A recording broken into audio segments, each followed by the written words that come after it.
ఇప్పటికే ఒకసారి మోసపోయినాం కాబట్టి ఇప్పటికన్నా బీఆర్ఎస్ కోటెత్తే ఇలా బీఆర్ఎస్ కోటెత్తే రేవంత్ రెడ్డి సీటు పోయేదేం లేదు, రేవంత్ రెడ్డి ముఖ్యమంత్రి నుంచి పక్కకు జరిపేదేం లేదు. ఈ కేంద్రంలో జరిగే ఎన్నికలు ముఖ్యమంత్రిని హామీలు ఎవరు అమలు చేస్తారు అని చెప్పి అడగడానికి ఒక మనిషి ఉండాలి. ఆ మనిషి ఉండాలంటే కేసీఆర్ స్ట్రాంగ్ ఉండాలి. ఇలా మనం ఒక 10-12 ఎంపీలను గెలుచుకుంటే వాళ్ళ మెడలు వంచి 4000 పెన్షన్ ఎందుకు ఇవ్వవు, నువ్వు 2500 ఎందుకు ఇవ్వవు, కళ్యాణ లక్ష్మి ఇప్పుడు మొన్న కళ్యాణ లక్ష్మి చెక్కులు ఇచ్చి చెక్ బౌన్స్ అయింది. అది ఎక్కడన్నా చెక్కులు గవర్నమెంట్ చెక్కులు బౌన్స్ అవుతాయా? ఇవాళ మనసొంటి వాళ్ళం ఏదైనా అకౌంట్ ఉండే పైసలు బాగుంటే చెక్ ఇవ్వమంటారు. మళ్ళీ ఎందుకు ఇవ్వమంటారు? చెక్ బౌన్స్ అయితే డైరెక్ట్ కోర్టుకు పోతాడు. కోర్టుకు పోతే కోర్టు నిన్ను తీసుకుపోయి జైలు ఏమన్నావా పైసలు కడతావా అంటది. చెక్కు అంత పవర్ ఉంటుంది. ఇలా గవర్నమెంట్ ఇచ్చే చెక్కులు బౌన్స్ అయితే మనం దానికి మనం పోయి కేసు కూడా వేయరాదు, అది గవర్నమెంటేనా. అట్లా చెక్కులు బౌన్స్ అవుతాయి. అంటే రాను రాను కళ్యాణ లక్ష్యం ఉన్న లక్ష్యం కూడా విక్తాడు. కాబట్టి అడిగేటోళ్ళు ఉండాలి. కాబట్టి ఇక్కడ లోకల్లో కాళ్ళ మీద వేసి బిడ్డలను వేసి మోసపోయిన నుంచి మొదలు పెడితే రాహుల్ గాంధీ దాకా అందరూ అబద్ధాలు ఆడతాను. ఈ అబద్ధాలను మనం చూసి అది కాంగ్రెస్ పార్టీ వాళ్ళు ఉన్నా బీజేపీ పార్టీ వాళ్ళు ఉన్నా ఈసారి ఒక్కసారికి బీఆర్ఎస్కి వేస్తే దీంతో అయితే ఎవరు ముఖ్యమంత్రి అయ్యేది లేదు, ఇక్కడ అయ్యేది లేదు. కేవలం వాళ్ళు ఇచ్చిన హామీలను అమలు చేయాలంటే వాళ్ళ మెడలు వంచడానికి ఒక మనిషి కావాలి. ఆ మనిషిని మనం గెలిపించుకుంటే అదే రేవంత్ రెడ్డి మెడలు వంచి నువ్వు 4000 పెన్షన్ ఎందుకు ఇవ్వవు, 2500 ఎందుకు ఇవ్వవు అని చెప్పి అడగడానికి ఉంటుంది. 6 గ్యారంటీలు ఎందుకు అమలు చేస్తలేవు, 420 హామీలు ఇచ్చినావు ఎప్పుడు చేస్తావు అవన్నీ, ఇవన్నీ అడగడానికి మనిషి కావాలి. కాబట్టి మనం బీఆర్ఎస్కి వేయాలి. దయచేసి అందరూ 13 తారీఖు 7 గంటలకే పోండి. ఎండ అవుతుంది, ఎండల మళ్ళీ ఎవరు బయటకు వెళ్ళరు. 7 గంటలకే పోలింగ్ కేంద్రానికి పోయి 2వ నెంబర్ మీద కారు గుర్తు కోటేసి ఈశ్వరన్నను గెలిపిస్తే ఆయన ప్రశ్నించే మనిషిగా మన తరఫున ఉంటాడు. అందరికీ నమస్కారం. ఈవీఎం నమూనా 2వ గుర్తు కారు గుర్తు ఉంటుంది. దీనికి సంబంధించి బీఆర్ఎస్ తరఫున ఉన్న అభ్యర్థిని గెలిపించాలని ఆయనకు మద్దతుగా ప్రచారం చేయడానికి వచ్చినాం మేము. దాంతోపాటు 2 ముక్కలు చెప్తాం మీకు. ఏమనంటే దేశంలో ఎక్కడలేని విధంగా కేసీఆర్ పథకాలు ప్రవేశపెట్టిండు. తెలంగాణ ఏర్పడ్డదే కేసీఆర్ పోరాటంతో. ఇది ఎవరు అవునన్నా కాదన్నా ఇప్పుడు ఆయన ముఖ్యమంత్రి కూడా రేవంత్ రెడ్డి కూడా చెప్పిండు అనేక సందర్భాలలో కేసీఆర్ లేకపోతే తెలంగాణ లేదని. ఇవాళ వచ్చి మళ్ళీ ఏమంటాడు, కేసీఆర్ షెడ్యూల్ కూడా కొడతా, కేసీఆర్ కనుగుడ్లు కూడా విత్తా, కేసీఆర్ పేగులు మెడకేసుకుంటా అంటాడు. ఎందుకు వేసుకుంటావు? కేసీఆర్ తెలంగాణ తెచ్చినందుక, ఇవాళ తెలంగాణను అభివృద్ధి చేసినందుక. నువ్వు ముఖ్యమంత్రి అయితే అయినవు, ఆయన ఏమేం చేసిండో దానికంటే ఎక్కువ నువ్వు చేసి చూపెట్టు. ఆయన 2000 ఇస్తా అంటే నువ్వు 4000 ఇస్తా అన్నావు. సరే ఇలా కేసీఆర్ ఎట్లా 2000 ఇస్తాండు, ఇదైతే బంద్ కాదు, ఈయన 4000 ఇస్తాడు కదా, ఈయన కూడా చూద్దామని ఓటేసిరు. కళ్యాణ లక్ష్మి 1,00,000 ఇస్తాడు. భారతదేశంలో ఎక్కడన్నా తెలుసుకోరు, తెలంగాణలో తప్ప కళ్యాణ లక్ష్మి అనే పథకం ఎక్కడ లేదు. ఆడబిడ్డలకు 1,00,000 ఇస్తాడు.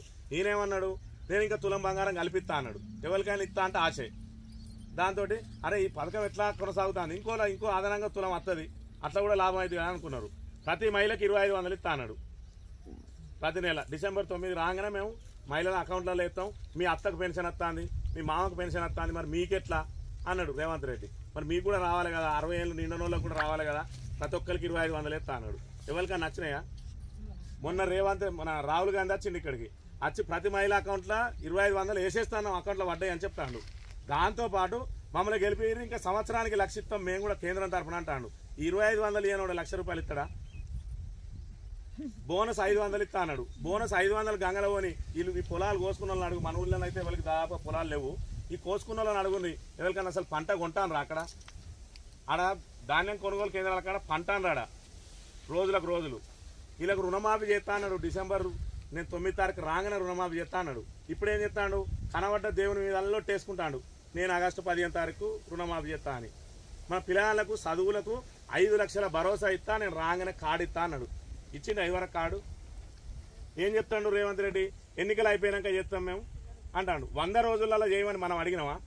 వాళ్ళు ఏం చేసిర్రు, 100 రోజులలో చేస్తామని బాండ్ పేపర్ రాసి ఇచ్చిండు. ఇంటింటికి ఒక కార్డు ఇచ్చిందా సంతకాలు పెట్టి, మేము 100 రోజులలో అమలు చేస్తామని వాళ్ళు చెప్పినా మనం అడిగినామా? ఇవాళ మరి 100 రోజులు అయిపోయింది కదా ఏమైందని అడిగితే మీకు ఆ ఉత్సాహతలేదా అంటాడు. అంటే నువ్వే కదా 100 రోజులలో చేస్తా అన్నది. ఎవరన్నా అడిగినా సీతక్క మహిళా మంత్రి అంటాంది, నోటికి వచ్చినట్టు మాట్లాడుతుంది. ఇక కేసీఆర్ను నోటికి వచ్చినట్టు తిట్టుడు. వాళ్ళని ఎవరు అడగద్దు. రైతు బంధు ఏది అని అడిగితే రైతు బంధు రాలేదని అడిగితే చెప్పటి కొడతా అన్నాడు. ఇప్పటికి రైతు బంధు రాలేదు, చాలా మందికి రాలేదు. మీది నుంచి మొదలు పెడితే కింది రాక అబద్ధాలు ఆడుకుంటూ వస్తాను. ఎలక్షన్ అయిపోయాక చేస్తాం అని అంటాను. ఎవడన్నా ఎన్నికల ముందు చేయనోడు ఎలక్షన్ అయిపోయాక చేస్తాడా? ఇప్పుడు మొన్న నమ్మి ఓట్లు వేసినాం. ఇస్తా అంటే ఎవరికైనా ఆశ. మన ఊళ్ళో 460 మెజార్టీ వచ్చింది కాంగ్రెస్కు. మీరు కాంగ్రెస్ వాళ్ళు వచ్చినప్పుడు అడగాలి, అరే మీ మాటలు నమ్మి వేసినాం కదరా, ఏది మా పెన్షను, ఏది మా 2500 అంటే ఈ ఎన్నికలు కూడా ఊడవిక్కొని పోయి బయట పడితే మళ్ళీ 5 ఏళ్ళకు నువ్వు మళ్ళీ మగ్గన పడతావు. అప్పటిదాకా నేను మేము అడిగేది లేదు. సర్పంచ్ ఎలక్షన్లకు వస్తే ఏం చేస్తావు, బిడ్డలను తీసుకొచ్చి కాళ్ళ మీద ఎత్తావు, 2 కాళ్ళ మీద పడతావు, పోగా మళ్ళీ ఓటుకు 1500 2000 ఇస్తావు, మళ్ళీ చేసుకుంటావు, మళ్ళీ బయట పడతావు. ఇక దానికి దీన్ని అడగద్దు, ఇది నా ఎన్నిక, దండం పెడతా, కాలు మొక్తా, మీరు నా మీద ఒట్టేసరాక నేను నుంచి లేవా, లేకపోతే నా 2 బిడ్డలను ఆడ కాళ్ళ మీద ఎత్తాడు. దానికి అలవాటైన విషయమే. ఆడొచ్చి శుద్ధులు మాట్లాడుతాడు, ఇక్కడికి వచ్చి వేసిండే లేదా కాళ్ళ మీద, ఇంటింటికి తిరుక్కుంటే కాళ్ళ మీద వేసి, చిన్నప్పుడు ఆయన బిడ్డ ఇట్లా ఇంట్లో ఉన్నప్పుడు తీసుకొచ్చి కాళ్ళ మీద వేసిండు. ఇప్పుడు ఆయన బిడ్డ కాలేజీ పోతాడు, ఆయన కాళ్ళ మీద వేస్తాడు, కాళ్ళ మీద వేసుడు ఓట్లు వేసుకుంటూ బయటవాడు.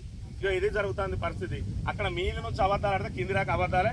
ఈ ఎలక్షన్ అయిపోగానే మేము కాడిస్తాం, ఆ కాళ్ళ మీ పిల్లలు చదువుకుంటారు, పిల్లలు చదువుకోవాలనే 1100 గురుకులాలు పెట్టిండు. ఎన్నడన్నా గురుకులం అనేది మనం ఎక్కడన్నా నిన్నవా? ఇవాళ చూడు మన పిల్లలు అందరూ గురుకుల పాఠశాలలో చదువుతారు, చాలా మెజార్టీ. అంటే గురుకుల పాఠశాలలు ఏర్పాటు చేసింది ఎవరు? కేసీఆర్ కాదా? ఇలా మాకు అప్పు ఉన్నది అని తెలియదు. ఎవరైనా రాజకీయంలో ఉన్నోడు ప్రభుత్వం ఎట్లా నడుతుందో తెలియదా? శ్రీధరబాబు అనేటోడు వాళ్ళ అసెంబ్లీలో ఉన్నాడు కదా, ఆయననే రాసిండు మేనిఫెస్టో. మరి రాసిన రోజు ప్రభుత్వంలో అప్పు ఎంత ఉన్నది, మనం పథకాలు చేస్తే ఎంత అవుతాయి, ఇటు ఖర్చు ఎంత అవుతుంది, మరి వెళ్తుందా వెళ్ళదా? ఇప్పుడు మనం ఉపాధి హామీకి పోతే 300 పడుతున్నాయి, నెల వచ్చే వరకు 20 రోజులు 10 రోజుల్లో దొరుకుతుంది. వీటిని ఎట్లా ఖర్చు పెట్టుకోవాలని మనం ఒకటి లెక్కేసుకోమా? మరి ప్రభుత్వాన్ని నడుపుతానికి ఉండదా? అడ్డమైన హామీలు ఇచ్చి వాళ్ళు ఇచ్చే హామీలు అమలు చేయాలంటే 1,50,000 కోట్లు కావాలి. 1,50,000 కోట్లు తెస్తే ఇంకా రాష్ట్రం ఎట్లా నడుస్తుంది? అంటే అమలు కానీ హామీలు అని చెప్పి వాళ్ళే ఒప్పుకున్నట్టేనా? కేసీఆర్ చెప్పుదామంటే చెప్పపోనా, నేను 10,000 పెన్షన్ ఇస్తా, నేను 5 లక్షల కళ్యాణ లక్ష్మి ఇస్తా అని చెప్పపోనా? అమలు అయ్యేటి మాత్రమే చెప్తాడు కేసీఆర్. ఇలా ₹1,00,000 ఇస్తా అని చెప్పలే మనకి, ఏ రోజు కళ్యాణ లక్ష్మి పెడతా అని చెప్పలే, అయినా ఇచ్చిండు కళ్యాణ లక్ష్మి. రైతు బంధు పెడతా అని ఎక్కడ మేనిఫెస్టోలో పెట్టలే, రైతు బంధు ఇచ్చిండు. ఆయన 10,000 ఇస్తే నేను 15,000 ఇస్తా అని, ఇప్పటికి 10,000 దిక్కు లేదు.